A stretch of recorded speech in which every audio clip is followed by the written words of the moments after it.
जी अस्सलाम वालेकुम बच्चों, कैसे आप सब लोग?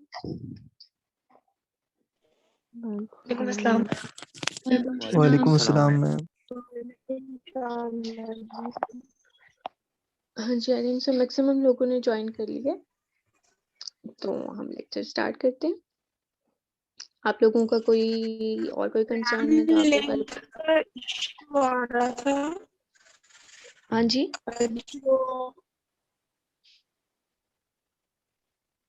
आपको लिंक शो नहीं लिंक हुआ? का इशू आ रहा था हमें कि वो लिंक का इशू आ रहा था क्योंकि हमारा पहले कुछ बच्चों का सेक्शन बी था, बाद में इन्होंने सेक्शन बी बाद में मर्ज किया सेक्शन सी के साथ। तो जो सेक्शन बी के स्टूडेंट्स थे उनको सेक्शन सी नहीं शो रहा था एलएमएस पे। तो अभी भी हमें ग्रुप में किसी ने लिंक सेंड किया है, तो वहाँ पे हमें फिर ज्वाइन किया हमने, वरना हमें लिंक नहीं मिल रहा था। ठीक है, मैं आज ही कोऑर्डिनेशन उनने जो है जिन मर्ज करना है उनका कोई इशू चल रहा होगा, मैं आज कोऑर्डिनेटर से बात करूंगी कि जिन लोगों को आपने मर्ज किया है वो एलएमएस पे भी मर्ज करते हैं ताकि बच्चों का ये प्रॉब्लम ना हो। ठीक है मैम रात तक शो हो रहा था, ये सुबह ही कोई इशू हुआ। चलें, वो एलएमएस को जो है प्रॉपर्ली मर्ज कर देंगे सेक्शंस को, तो फिर ऐसा मसला नहीं होगा होपफुली। मैम लास्ट क्लास में भी जो था लिंक का पता ही नहीं था कि वो LMS पे है या कहाँ पर है, तो बेटा लास्ट टाइम काफी एलएमएस पे था बच्चों ने ही नहीं क्लास नहीं ज्वाइन आपको। की थी और आपने अटेंडेंस भी ली थी फर्स्ट क्लास में। हाँ जी, तो लास्ट टाइम एलएमएस पे था ही नहीं, मैंने आप सबको ईमेल किया था लिंक। तो हाँ मैम, मेल फिर लिंक। जब एलएमएस पे था तो मैंने उसको आप सबको इन्फॉर्म कर दिया था कल ही कि now it will be on LMS. ठीक है, आपको सारे अपने लिंक्स जो हैं वहां पे ही मिलेंगे, तो आप एलएमएस के थ्रू ही अपनी जो है मीटिंग्स ज्वाइन किया करोगे।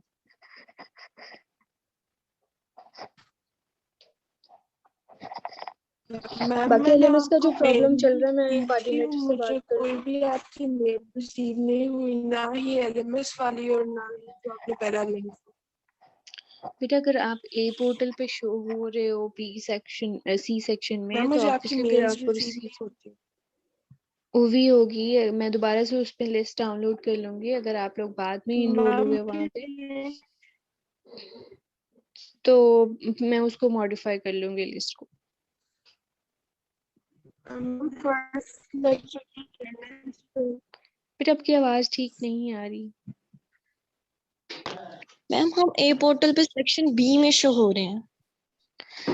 वही ना, क्योंकि अब जो है उन्होंने मर्ज किया है, तो मैं आज वही बात आपसे कर रही हूँ कि कोऑर्डिनेटर से बात करूंगी, आप लोगों को एलएमएस पे भी मर्ज करें ताकि आप लोगों का ये प्रॉब्लम खत्म हो।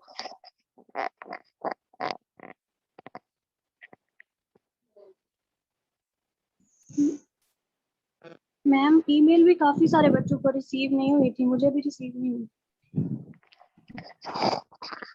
क्योंकि आप लोगों की मैंने एलएमएस से ही आप लोगों की लिस्ट ली है। ठीक है, अगर एलएमएस पे आप लोगों का मर्ज नहीं हुआ था ना, तो फिर इसी वजह से ये प्रॉब्लम आई है। अगर जब ये वो मर्ज कर देते हैं तो फिर उसको लिस्ट को जो है वो मॉडिफाई कर लूंगी मैं, तो फिर जो है वो हो जाएगा। ठीक है, तो मैम फिर अटेंडेंस जो फर्स्ट लेक्चर में हुई थी, क्योंकि मैंने किसी से पूछा था, वो कह रहे थे कि मेरा अटेंडेंस पे नाम था, तो वो मेरी एब्सेंट लग गई है फर्स्ट क्योंकि लेक्चर ए से। पोर्टल पे तो शो हो रहा है। अगर आप अब ए पोर्टल पे शो हो जाते हो ना, तो आप ऑटोमेटिकली एलएमएस पे इनरोल हो जाते हो, लेकिन एलएमएस पे भी आपका सेक्शन का प्रॉब्लम आ रहा है कि आप लोग बी सेक्शन में शो हो रहे हो, और बी सेक्शन के सारे सी में मर्ज नहीं हुए हुए। कुछ बच्चे जो हैं ए में गए हैं, कुछ सी में हैं, कुछ डी में गए हैं, तो वहां से भी आपकी लिस्ट नहीं ली जा सकती, क्योंकि आप आई डोंट नो कि कौन से बच्चे ए में गए हैं, सी में या डी में।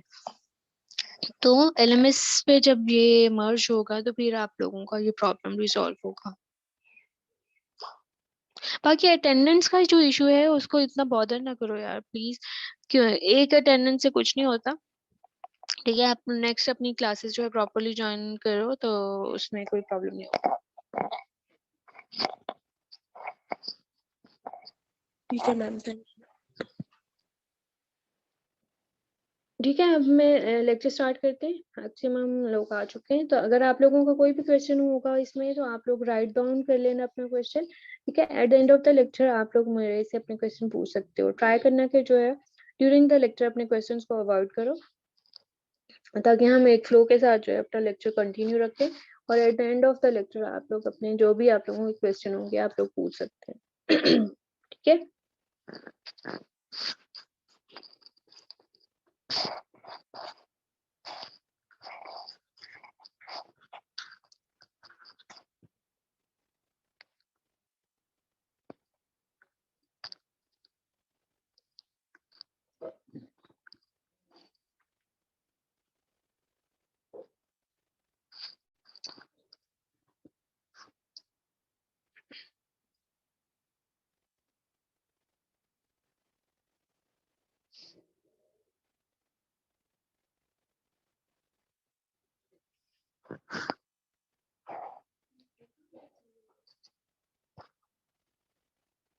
तो आज का बेसिकली जो टॉपिक है, हम इंट्रोडक्शन पढ़ेंगे, introduction to molecular biology and genetics. Basically हमारे जो है हमारा इसका नेम है कोर्स का, इट्स क्या है, molecular biology and genetics.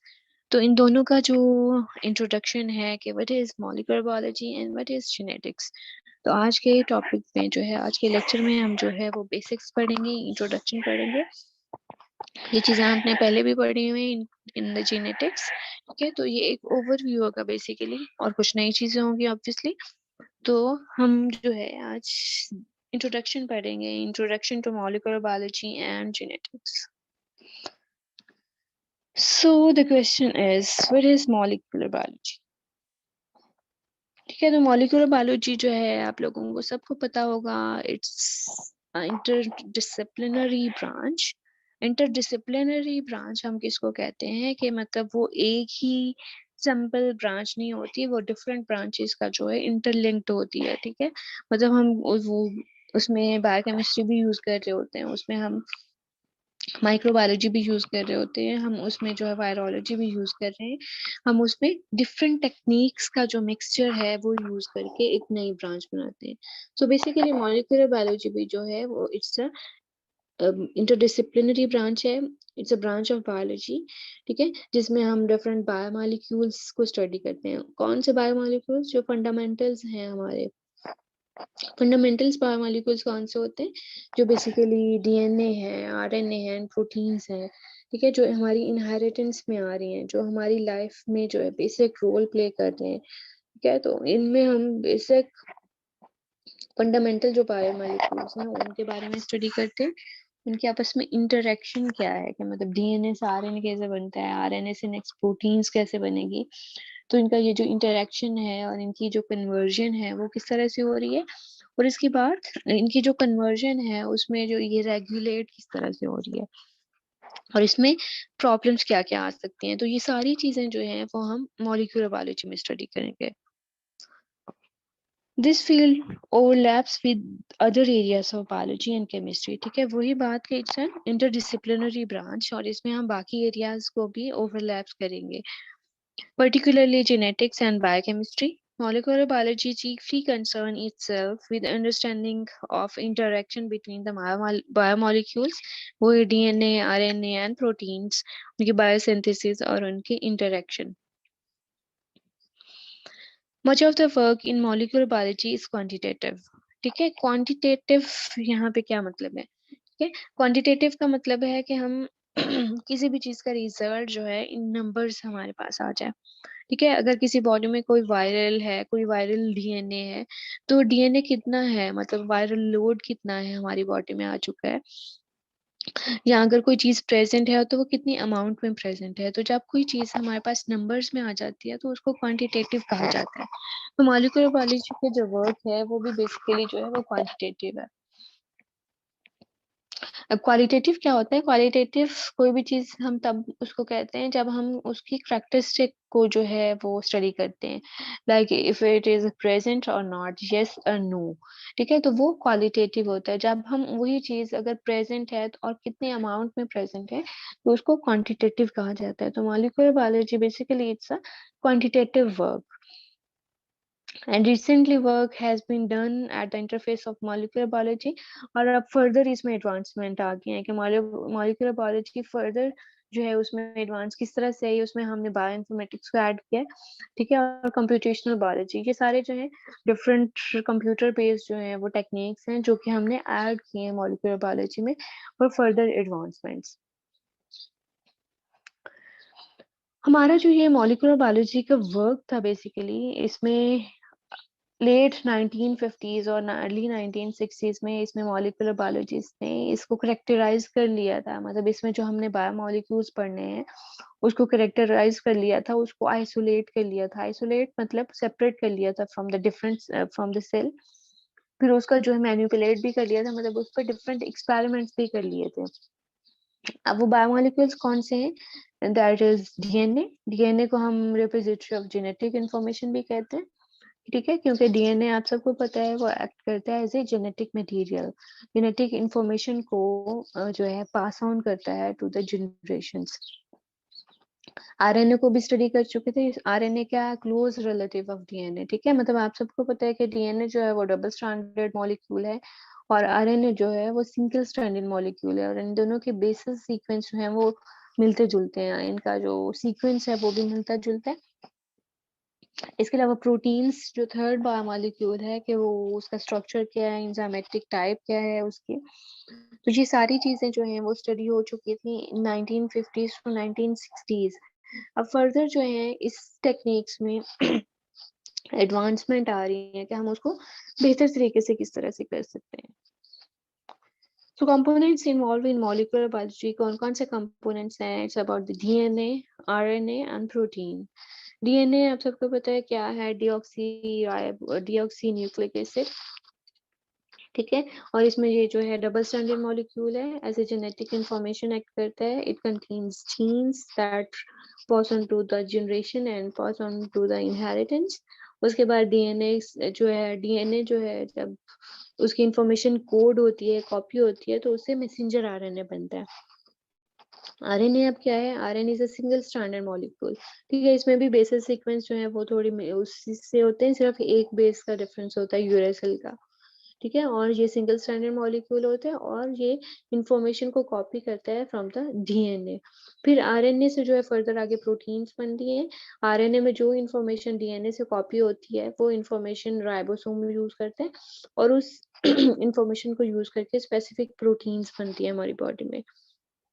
So these are the basic components of molecular biology. Now the next phenomena is central dogma of molecular biology. अब इस टेक्निक से क्या मतलब है, सेंट्रल डोगमा क्या है? तो central dogma basically flow of genetic information जो है, सीक्वेंस ऑफ फ्लो जो इंफॉर्मेशन है, उसको हम सेंट्रल डोगमा कहते हैं। अब ये फ्लो ऑफ सीक्वेंस क्या है, या सीक्वेंस क्या है जिसमें जो है फ्लो हो रही है इंफॉर्मेशन, वो क्या है कि डीएनए से जो है वो मैसेंजर आरएनए बनता है, जिसको हम ट्रांसक्रिप्शन भी कहते हैं, और फिर मैसेंजर आरएनए से प्रोटीन्स बनती हैं जिसको हम ट्रांसलेशन का प्रोसेस कहते हैं, ठीक है। तो ये दोनों जो है, ये कॉन्सेप्ट्स को हम सेंट्रल डोगमा ऑफ लाइफ कहते हैं। और ये इस तरह से ही फ्लो होता है इस सीक्वेंस का, डीएनए से आरएनए बनेगा, न्यूक्लिक एसिड से नेक्स्ट न्यूक्लिक एसिड बनेगा, और फिर न्यूक्लिक एसिड यूज होके प्रोटीन्स बनेंगे। तो this is a flow of sequence, और ये इसी सीक्वेंस के साथ इंफॉर्मेशन जो है फ्लो करेगी, मतलब ये ऑपोजिट डायरेक्शन में नहीं जा सकती। प्रोटीन से दोबारा से न्यूक्लिक एसिड नहीं बन सकता, प्रोटीन से दोबारा मैसेंजर आरएनए नहीं बन सकता, प्रोटीन से दोबारा डीएनए नहीं बन सकता। तो this is the opposite flow जो है इसमें नहीं हो सकता, इसमें यही फ्लो ऑफ सीक्वेंस रहेगा, डीएनए से आरएनए, आरएनए से proteins, transcription and then translation. So this phenomena, this concept is the central dogma of life, इसको कहा जाता है, या फिर central dogma of molecular biology. So the central dogma of molecular biology is in explanation of the flow of genetic information within a biological system, ठीक है। हम biological system ही पढ़ रहे हैं ना, कि डीएनए से जो है आगे information code किस तरह से हो रही है। तो ये जो flow of sequence है, फ्लो ऑफ जेनेटिक इंफॉर्मेशन है, इसको central dogma of molecular biology कहा जाता है। ये जो टर्म है इसको फर्स्ट टाइम जो स्टेट किया था बाय फ्रांसिस क्रिक इन 1957 और ये कॉन्सेप्ट पब्लिश हुआ था इन 1958, ठीक है। तो ये इस इंफॉर्मेशन के अकॉर्डिंग क्या है कि this states that once information has passed into protein it can not get out again, ठीक है। मतलब प्रोटीन से दोबारा ये न्यूक्लिक एसिड में कन्वर्ट नहीं होती information. In more details, the transfer of information from nucleic acid to nucleic acid or from nucleic acid to protein, ठीक है। Nucleic acid to nucleic acid का क्या मतलब डीएनए से आरएनए और फिर आरएनए से आगे जो है प्रोटीन में जो है ये सीक्वेंस आता है। It may be possible but transfer from protein to protein, ठीक है, और from protein to nucleic acid is impossible. मतलब प्रोटीन फर्दर आगे प्रोटीन्स नहीं बना सकती, या प्रोटीन फर्दर जो है वापस न्यूक्लिक एसिड नहीं बना सकते। So it's an impossible. So this is the flow of genetic information, और इसको हम central dogma of life कहते हैं। ये कॉन्सेप्ट जो है ये दोबारा से रीस्टेट हुआ इन 1970 और ये पब्लिश हुआ नेचर क्या है, जर्नल है, बेसिकली इंटरनेशनल जर्नल है जो सबसे फेमस है और जिसमें हाई इम्पैक्ट रिसर्चेस जो हैं वो पब्लिश होती हैं। तो ये दोबारा से 1970 में जो है ये प्रोसेस ये रीस्टेट हुआ, और उसके अकॉर्डिंग फिर क्या हुआ कि the central dogma of molecular biology deals with the detailed residue by residue, ठीक है, मतलब बेस टू बेस जो उसका सीक्वेंस है, ट्रांसफर ऑफ सिक्वेंशियल इंफॉर्मेशन मतलब इंफॉर्मेशन सीक्वेंस, और इसके रेजिड्यू बाय रेजिड्यू ट्रांसफर जो है इंफॉर्मेशन सीक्वेंस को जो है स्टडी किया जाता है इसमें। It states that such information can not be transferred back, ठीक है, मतलब वही फ्रॉम प्रोटीन टू इधर प्रोटीन और न्यूक्लिक एसिड, ये इसका ट्रांसफर बैक नहीं हो सकता। So this is the flow of sequences. This is the central dogma of life. This is again the pictorial representation के मतलब DNA से RNA में कन्वर्ट होता है और RNA से प्रोटीन। बहुत रेयर केसेस होता है कि RNA से DNA में कन्वर्ट हो सकता है, मतलब nucleic acid to nucleic acid transfer हो सकता है। ये किन केसेस में होता है? अगर आप लोगों ने जो है माइक्रोबायोलॉजी पढ़ी है तो उसमें आप लोगों को पता होगा कुछ वायरसेस जो हैं वो उनमें RNA भी जेनेटिक मटेरियल एज एक्ट करता है, ठीक है मतलब हम ह्यूमंस जो हैं उनमें DNA ही जेनेटिक मटेरियल है, लेकिन कुछ माइक्रो ऑर्गेनिजम्स होते हैं उनमें DNA भी as a genetic material act करता है और कुछ में RNA भी as a genetic material act करता है। तो उन ऑर्गेनिजम्स को जब हम उन माइक्रो ऑर्गेनिजम्स को स्टडी करते हैं तो उनके RNA को हम पहले कम्प्लीमेंट्री DNA में कन्वर्ट करते हैं और फिर कम्प्लीमेंट्री DNA से मैसेंजर RNA बनते हैं और फिर मैसेंजर RNA से प्रोटीन की स्टडी करते हैं। मतलब कि nucleic acid to nucleic acid जो है वो कन्वर्जन हो सकती है, ठीक है, और फिर न्यूक्लिक एसिड से प्रोटीन में कन्वर्जन होती है, लेकिन इसकी जो अपोजिट डायरेक्शन है मतलब प्रोटीन टू प्रोटीन और प्रोटीन टू न्यूक्लिक एसिड, ये कन्वर्जन या ये बैक फ्लो ऑफ इंफॉर्मेशन जो है वो इम्पॉसिबल है। This is the concept of central dogma.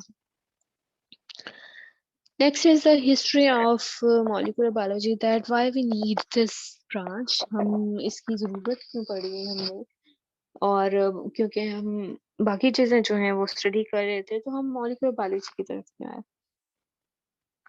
तो मैं इसमें एग्जांपल जो है वो दूंगी माइक्रोबियल डायग्नोस्टिक मेथड्स की, ठीक है। हम मॉलिक्यूलर बायोलॉजी के से पहले जो हम माइक्रो ऑर्गेनिजम्स को डायग्नोज करते थे लैब्स में, वो डिफरेंट फिनोटिपिक टेक्निक्स के थ्रू करते थे। फिनोटिपिक टेक्निक्स क्या होती हैं? जो हमें फिजिकली नजर आती हैं, और वो उनमें कौन कौन सी हम यूज करते थे?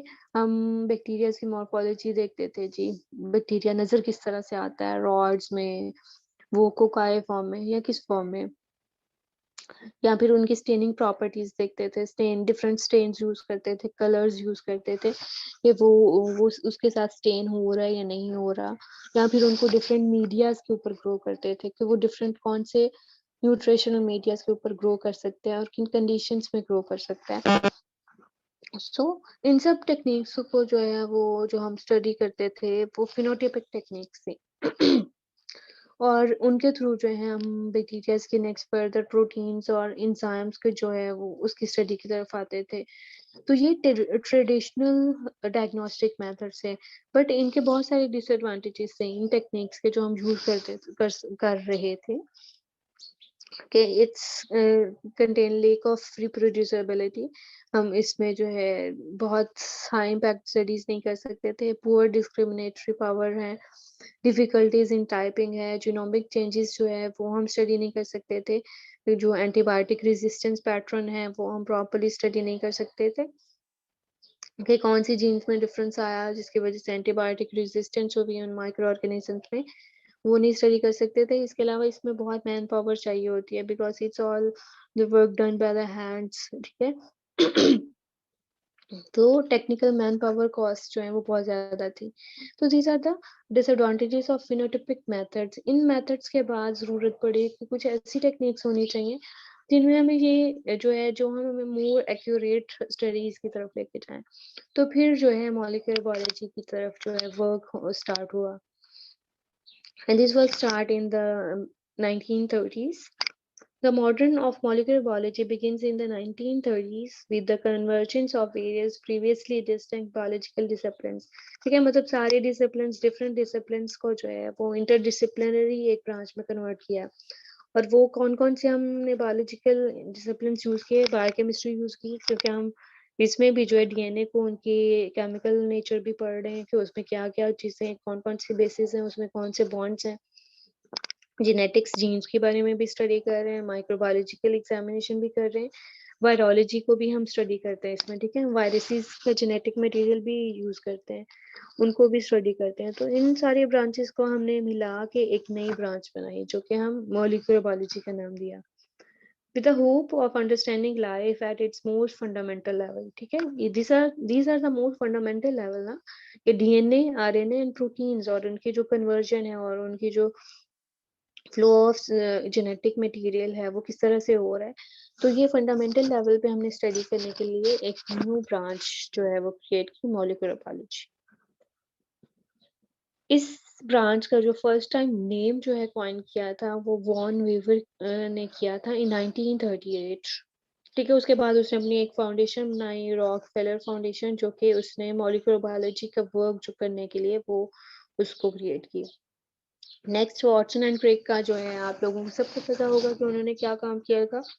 डीएनए की सीक्वेंस और डीएनए की शेप वो किस तरह से होती है, वो किस तरह का उसका स्ट्रक्चर है, उन्होंने उसको डिस्कवर किया था।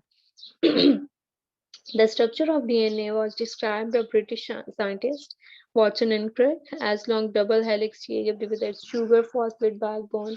उसमें sugar phosphate backbone होती है, उसके अंदर different bases होती हैं और डबल हेलिक्स होता है जो, और ये दोनों हेलिक्स जो हैं वो एंटी पैरेलल होते हैं, अपोजिट डायरेक्शन में मूव करते हैं और इन दोनों के दरमियान हाइड्रोजन बॉन्डिंग्स होती हैं।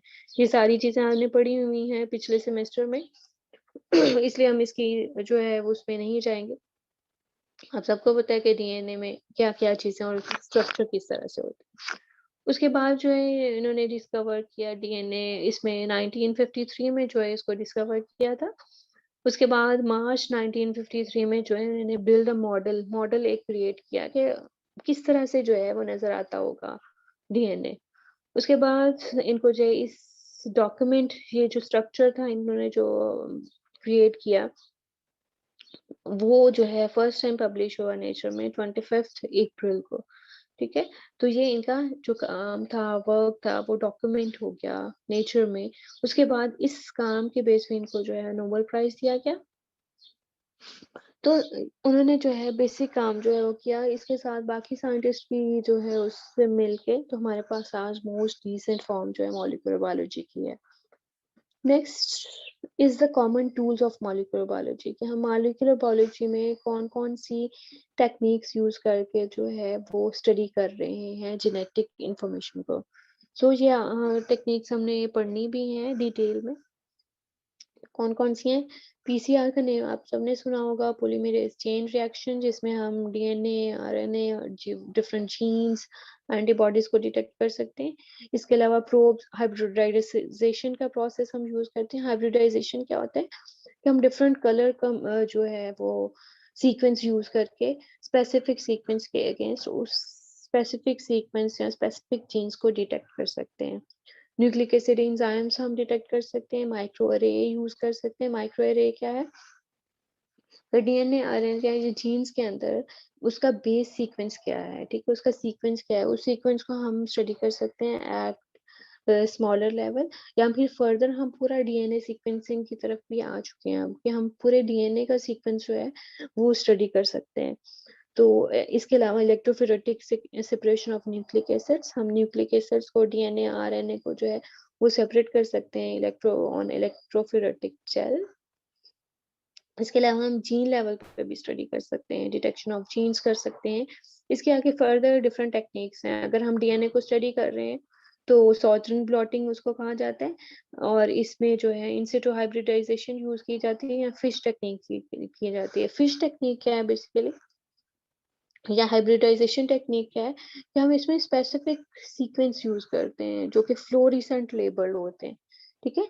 अब हमने एक जीन को जो है वो डिटेक्ट करना है, तो उस जीन के कम्प्लीमेंट्री सीक्वेंस जो है हम उसको फ्लोरिसेंटली लेबल कर लेंगे, और वो अगर स्पेसिफिक जीन हमारी बॉडी में प्रेजेंट है तो उसके साथ जाके अटैच हो जाएगी, और वहां पे फिर उनके अटैचमेंट से फ्लोरिसेंस रेडिएशन निकलती है। उन रेडिएशन को जब हम डिटेक्ट कर लेंगे तो वो हमें बताएगी कि ये स्पेसिफिक जीन्स है या नहीं है, या उसमें म्यूटेशन है या नहीं है। तो ये हम डीएनए लेवल पे स्टडी कर सकते हैं इन टेक्निक के थ्रू। इसके अलावा हम आरएनए को स्टडी कर सकते हैं और इसको हम नॉर्दर्न ब्लॉटिंग कहा जाता है। और अगर हम प्रोटीन्स को स्टडी करें तो इसको वेस्टर्न ब्लॉटिंग कहा जाता है। इसके अलावा हम इम्यूनोहिस्टोकेमिस्ट्री यूज कर सकते हैं। इम्यूनोहिस्टोकेमिस्ट्री क्या है कि ये हम एंटीजन एंटी लेवल पे स्टडी करते हैं, एंटीबॉडी पे लेवल स्टडी करते हैं। ठीक है, हमने डिफरेंट एंटीजन को अगर डिटेक्ट करना है तो उसके अगेंस्ट स्पेसिफिक एंटीबॉडीज यूज की जाती हैं, वो एंटीजन एंटीबॉडी रिएक्ट करता है। इसके अलावा फिर हम डाइड इंजाइम्स यूज करते हैं, ठीक है, जो डाइड होते हैं, कलर्ड होते हैं। तो जब वो एंटीजन एंटीबॉडी एक दूसरे के साथ रिएक्ट करेंगे तो वो इंसान उनके साथ अटैच होकर कलर प्रोड्यूस करेंगे और उस कलर प्रोडक्शन के बेस पे हम एंटीजन एंटीबॉडी इंटरेक्शन को डिटेक्ट कर सकते हैं। So these are the different tools that we can use in the molecular biology.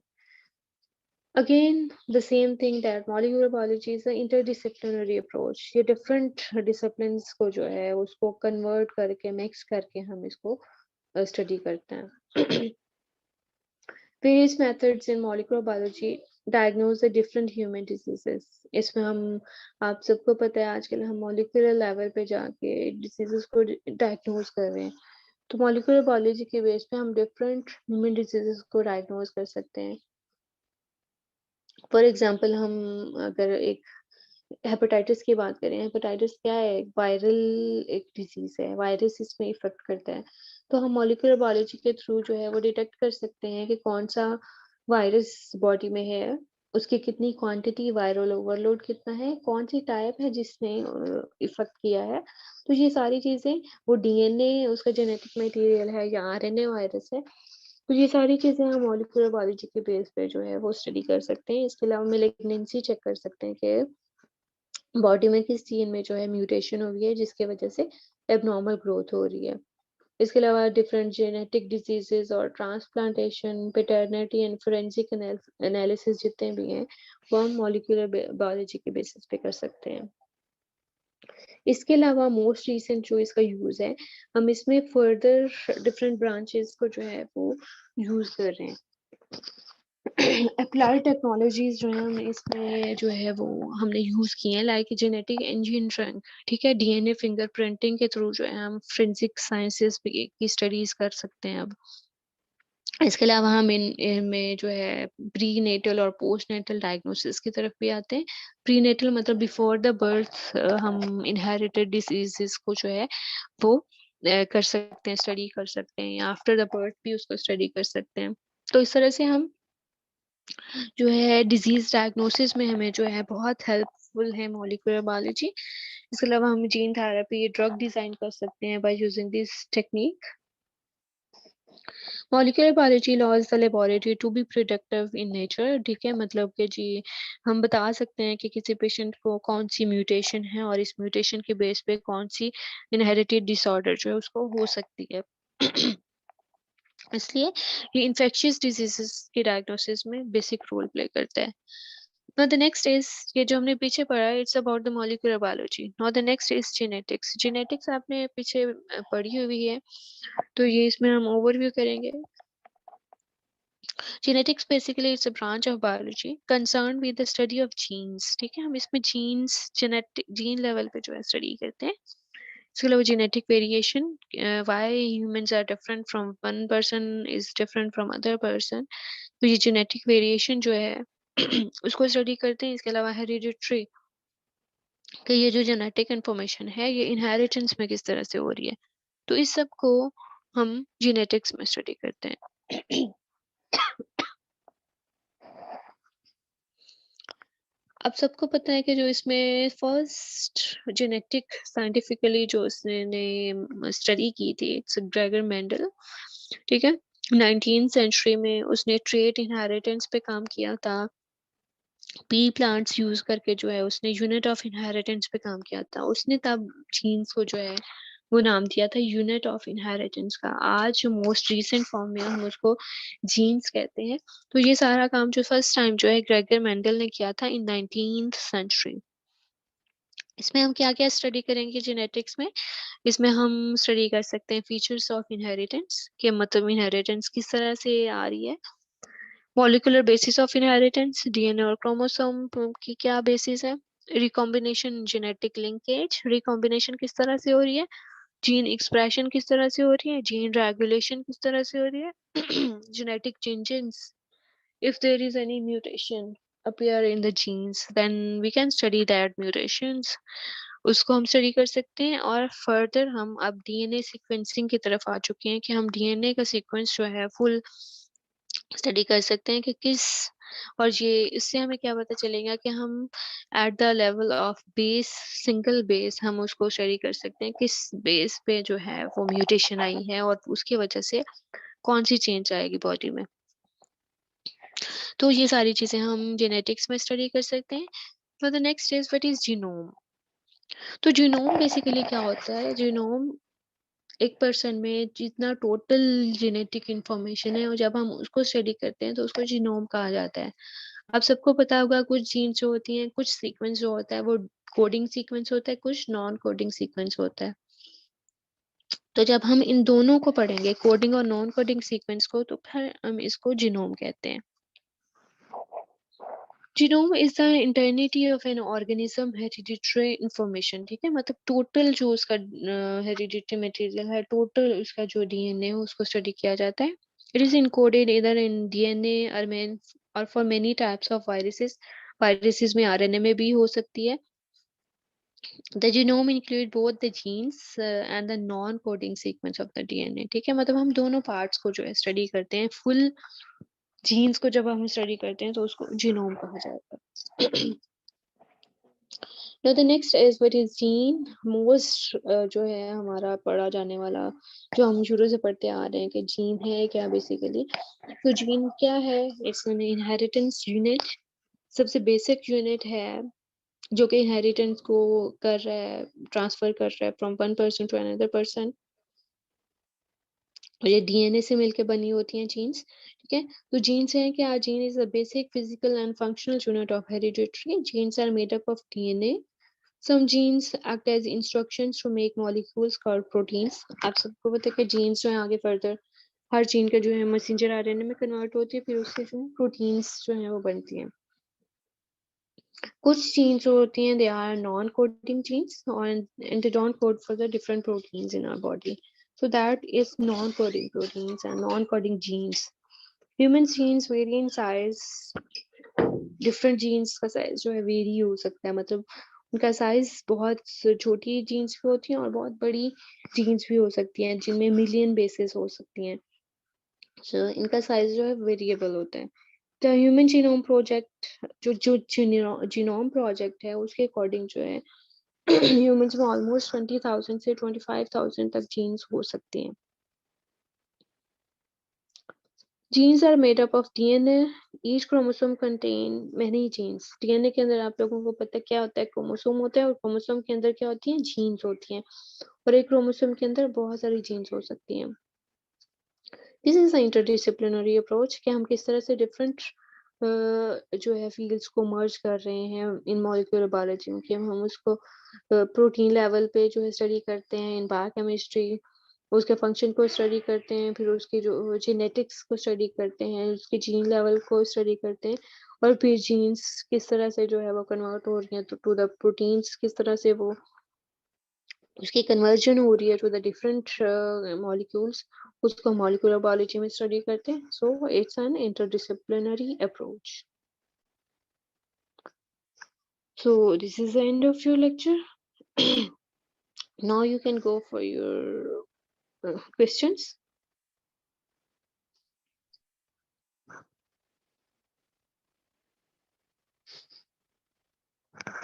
हाँ जी बच्चों, समझ आया है तो कोई क्वेश्चन है वो आप लोग पूछ सकते हो।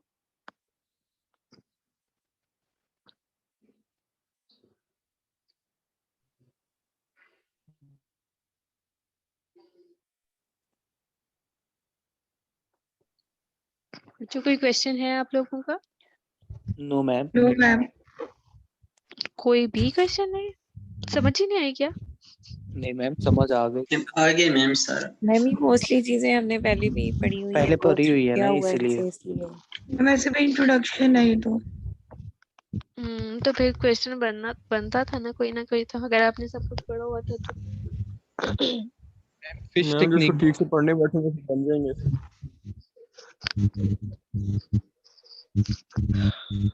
अच्छा समझ आ गई है ना? कोई क्वेश्चन तो नहीं, कुछ पूछने वाला तो नहीं है? No ma'am. नो।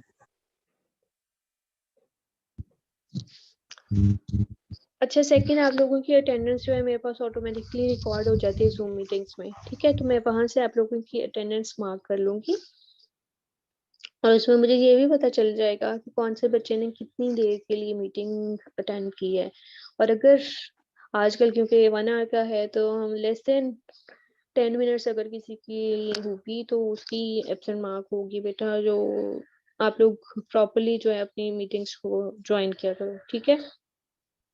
और सेकंड, आप लोगों का ये जो एक प्रॉब्लम आ रहा है कि जी ईमेल नहीं आ रही है, why this is the problem? ये क्यों हो रहा है? ये इस वजह से हो रहा है कि अभी आप लोग जो मर्ज हुए हैं students from the B section to C और एनी अदर सेक्शन, उससे क्या हुआ कि अभी आप लोगों को लिस्ट बाकी सेक्शन में अपलोड नहीं हुई। अब मैंने सी सेक्शन की जो लिस्ट ली है वो सिर्फ उन स्टूडेंट्स के लिए जो सी सेक्शन में शो हो रहे थे, क्योंकि बी सेक्शन में तो कुछ बच्चे ए में गए हैं, कुछ सी में गए हैं और कुछ डी में गए हैं, तो मुझे नहीं पता चल सकता कि सी में कौन से आए हैं। तो भी जब आपका मर्ज होगा एलएमएस के ऊपर जो है, तो फिर आप लोगों का ये प्रॉब्लम रिजॉल्व होगा। आज मैं कोऑर्डिनेटर से बात करूंगी ताकि वो आप लोगों का ये प्रॉब्लम जो है रिजॉल्व करें और आप लोगों को ये प्रॉब्लम ना आए। तो जैसे ही मर्ज होता है ऑन एलएमएस तो मैं आप लोगों की लिस्ट अपडेट कर दूंगी, जिससे जो है वो सब लोगों को जो है ईमेल्स रिसीव होना शुरू हो जाए। Okay ma'am.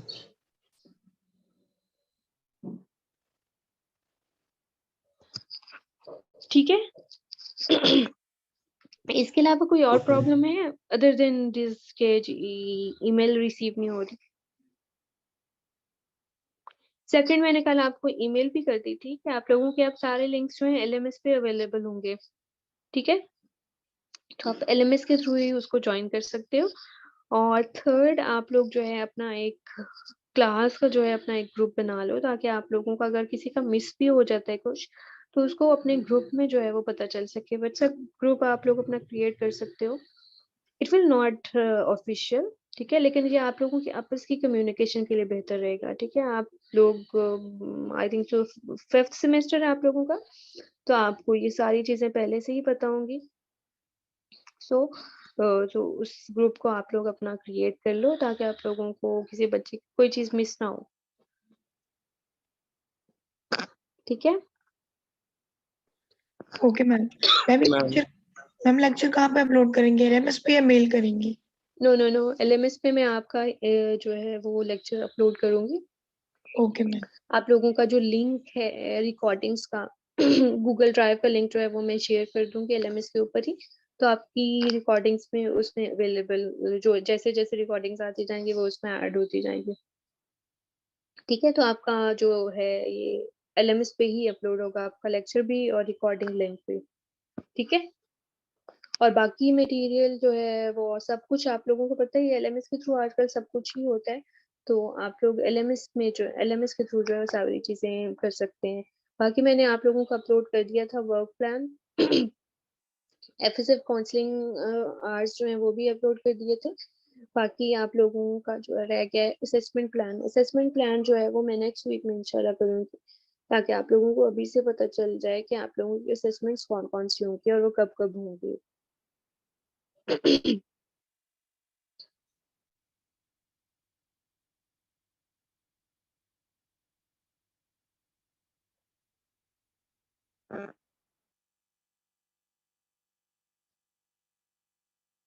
ठीक है? तो आप अपना सारा मटेरियल जो है वो एलएमएस के थ्रू जो है वो ले सकते हैं।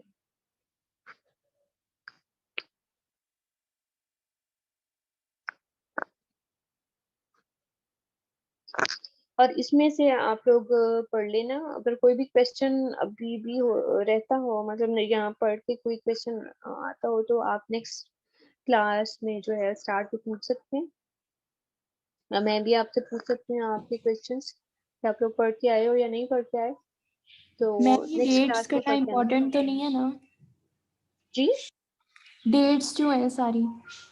नहीं नहीं, बट आपको बेसिक जो इतनी डेट्स थी भी नहीं वैसे वहां पे, लेकिन ये पता होना चाहिए कि ये कब 1930s में इसका काम स्टार्ट हुआ, फिर उसमें जो है आगे किस तरह से 1938 में उसका नेम कॉइन हुआ, फिर उसमें फर्दर जो एडवांसमेंट हुई 1953 में ऑलमोस्ट हुए, तो मतलब 1960s तक जो है वो ये काम कंप्लीट हुआ था। फिर आगे फर्दर उसमें सारी एडवांसमेंट्स हैं कि एडवांस लेवल पे वो किस तरह से चीजें कहीं डिफरेंट और डिसिप्लिन्स को हमने उसके साथ मर्ज किया और उसको और एडवांस लेवल पे लेके आए। मैम इसकी कोई रेफरेंस बुक है? बेटा मैंने रेफरेंस बुक जो है वो रेफरेंस बुक्स भी वो कर दी हैं, आप लोग उनमें से कोई एक बुक ले सकते हो, ठीक है। कोई भी बुक ले लो आप इसमें से। Okay ma'am.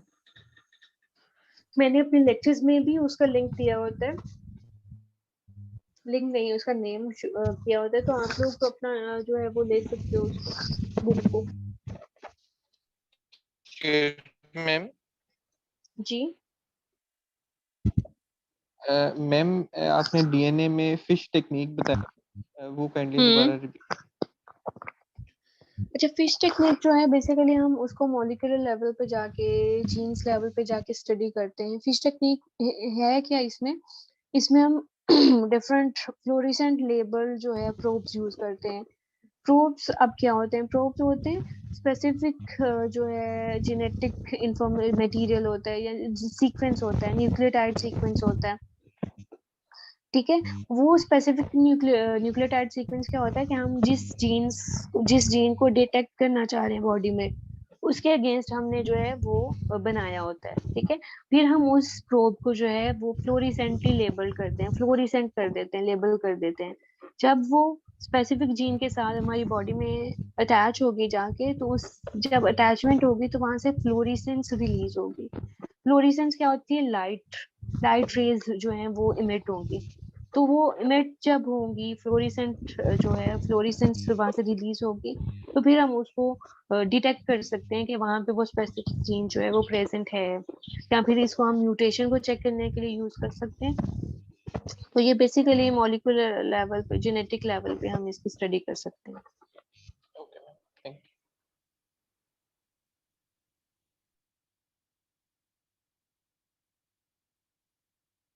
हाँ जी, कोई और क्वेश्चन है?